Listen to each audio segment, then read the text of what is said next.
Salam Bapak Ibu dan Saudara yang terkasih di dalam Tuhan Yesus Kristus. Kita jumpa lagi dalam lawatan hati GKI Residence Dirman Surabaya. Tema kita hari ini adalah hidup adalah perjuangan. Saudara-saudara, ada sebuah kisah tentang seorang biarawati yang bernama Gerard Fernandez dari Singapura yang memutuskan untuk meninggalkan profesinya sebagai guru taman kanak-kanak dan masuk pendidikan biarawati di Kongregasi Gembala Baik. Tujuannya adalah ia ingin melayani para wanita-wanita muda dan para remaja perempuan yang hidupnya bermasalah, seperti mereka terjerat narkoba, prostitusi, kekerasan dalam rumah tangga, dan pergaulan bebas.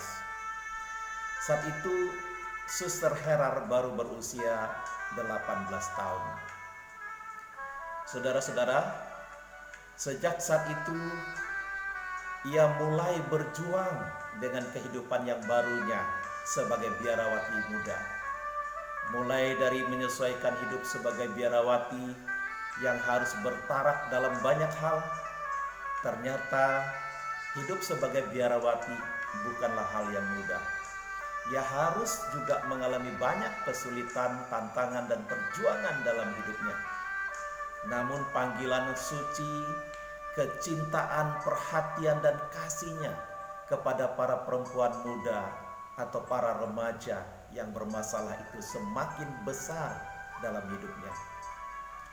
Pada tahun 1970, ketika penyalahgunaan narkoba merajalela di Singapura, hatinya menangis melihat gadis-gadis remaja yang terjerat narkoba, saudara-saudara.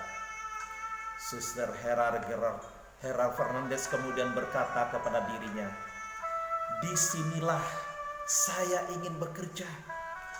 Dengan gadis-gadis inilah saya ingin mengabdikan seluruh hidup saya.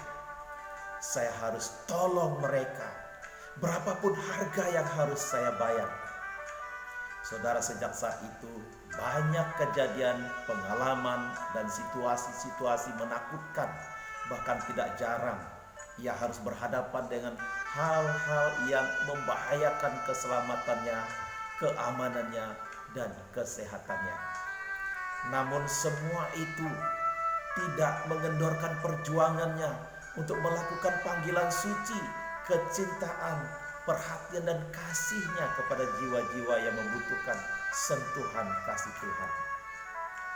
Saudara, surat Ibrani pasal 10 ayat 32 mengatakan, "Ingatlah akan masa yang lalu, sesudah kamu menerima terang. Kamu banyak menderita oleh karena kamu bertahan dalam perjuangan yang berat. Baik waktu kamu dijadikan tontonan oleh cercaan dan penderitaan, maupun waktu kamu mengambil bagian dalam penderitaan mereka yang diperlakukan sedemikian." Saudara, penderitaan yang kita hadapi biasanya karena ulah kita atau kesalahan kita. Tetapi tidak sedikit penderitaan juga kita alami karena kita simpati dan rindu ingin orang lain mengenal kasih Kristus.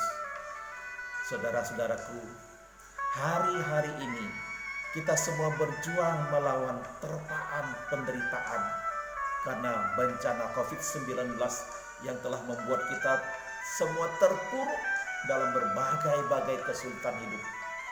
Tetapi yang harus kita ingat, saudara-saudara, kita harus pegang firman Tuhan yang berbunyi di dalam Ibrani 10 ayat 35 berkata, "Sebab itu janganlah kamu melepaskan kepercayaan, karena besar upah yang menantinya."